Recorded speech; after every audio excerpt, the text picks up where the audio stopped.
Hey, Chris, John O'Connor here. The pressure that caused so many turnovers for the Spiders later in the first half is not something that usually uh, causes that. What do you think happened there that changed the momentum of the game? Well, I feel like, we were prepared for it in the North Texas game that West Virginia played. They pressed more than they had in the first few games. Obviously their length and athleticism is disruptive. Uh, and the way we wanted to try to attack the press was just that, really just try to go at the press. We have five good ball handlers on the floor most of the time or all the time. And we wanted to attack the press. And I think once we were tentative and once we were a little bit, we weren't in attack mode, whether it be because of the half court line or the 10-second clock or their length, then I think that really caused us some really bad plays and some really important plays to stretch their lead in the first half. If I could follow up, when they shoot like that, obviously they're going to be a handful for anybody because they're so long and strong inside. Is that sort of the pick your poison deal on defense? Is you got to figure out one way to attack them? For sure. They haven't shot that well too often here in the last couple of seasons. And, maybe they were too comfortable because we were so concerned about the interior players and making sure we were in passing lanes, on the passes that went into the post. But you still have to be aggressive and firm when you're guarding the guy. And you're right, John. When, if they shoot that well, they'll be really difficult to beat. But some of that's our responsibility. Or a lot of that's our responsibility. We need to provide good ball pressure and make the shots less comfortable. Hey, Coach. It's now another game where we've seen you guys kind of have these offensive ruts, these long streaks of just not hitting shots. It really felt again in the first 10 minutes, had some looks that just weren't dropping.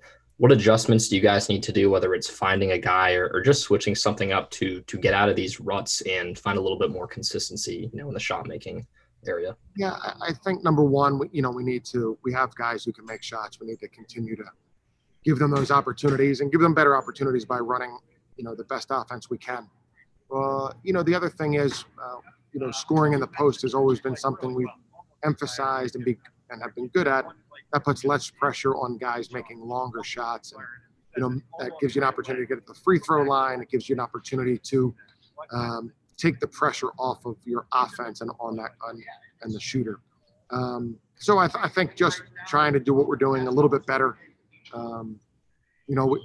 We had, at the beginning of the game, we had some cuts for baskets and we had some good ball movement. But when we were bogged down, again, when we were indecisive or bogged down, they really took advantage of that. Yeah, obviously, like you said, the press was something that was an issue for you guys tonight and forced turnovers. But it really felt like, with Grant and some of those first half turnovers he had, it felt like Sheway was making it really hard on just every entry pass, anytime Grant was in the high post. And then that leads to a double team and it just slows everything down you guys do offensively. How much do you think him kind of trying to shut that down and take that away just kind of, just put a jam in everything you guys are trying to do moving the ball? Yeah, in a big way. I thought his defense was great. I thought, we had spoken before this game about why they're able to be a good three-point shooting defense. And a lot of it is just their overall pressure and physicality they play with makes it hard as the whole possession and the whole game goes on. So I do think that, they made it difficult on Grant just catching the ball, then difficult on him when he was in the post. There was always a body around him and hands digging in.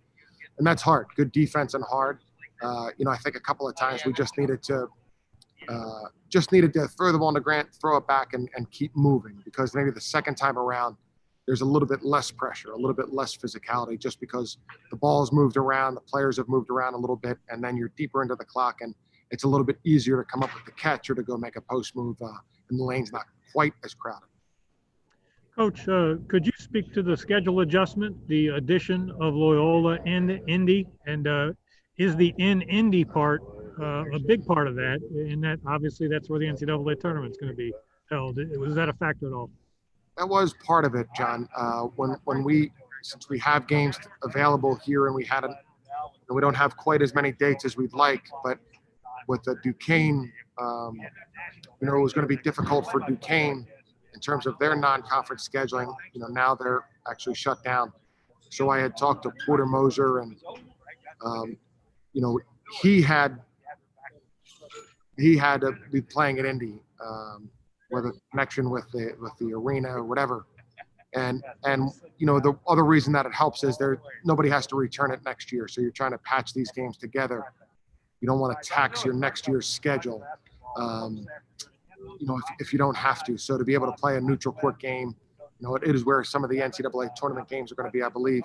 I think that's a positive, and obviously playing a great team like Loyola is also a positive. Could you grab a weekend game as well?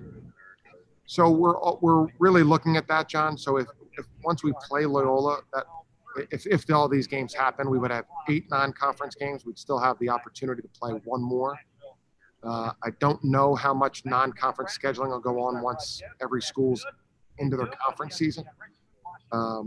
So we're going to look to see if anybody could play that Sunday.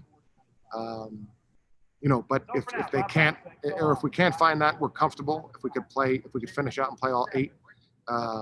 So it's obviously fluid, but we are active in trying to talk to people about playing that Sunday, the 20th. Thank you, Coach. Hey, Chris, if I can go back, this is Sean back in Richmond.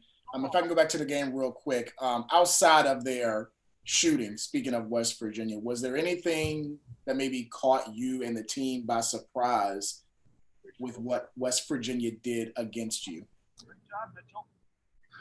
Not necessarily. They're a team. They have their playbook and a style, and that involves physical play, physical screens, and their shot making was really good today.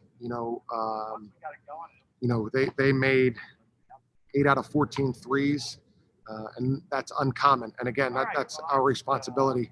So I don't think it was necessarily caught us by surprise. But when you're trying to guard a shooter, the best thing is to make him uncomfortable. You make him a step farther back, or you make him take a dribble. You make him feel more crowded. And I don't think we did a good enough job with that. And that enabled them to make the first couple. When they did that, they felt really, really good. And that kind of confidence is hard to overcome when you're already so worried about, the interior play of their big guys. Is that something, I guess, that would be a point of emphasis leading up to Vanderbilt, maybe squeezing the amount of distance or open space the shooter has against the defender? For sure. And one of the things we tried to do, and hopefully why we rebounded pretty well, we tried to have those guys really be in there tight helping it. And we deflected a lot of passes and stole some balls on the interior. And we wanted to do that thinking that giving up 3-point shots hopefully wouldn't be as, they wouldn't shoot as well. And of course they did, but it'll be hard to say, hey, spread out and guard your man really tight when they have such imposing size. But yes, I think against other teams, we've been a good 3-point percentage defense these last 2 years. And so we want to be close to that guy and not give him open threes or comfortable threes.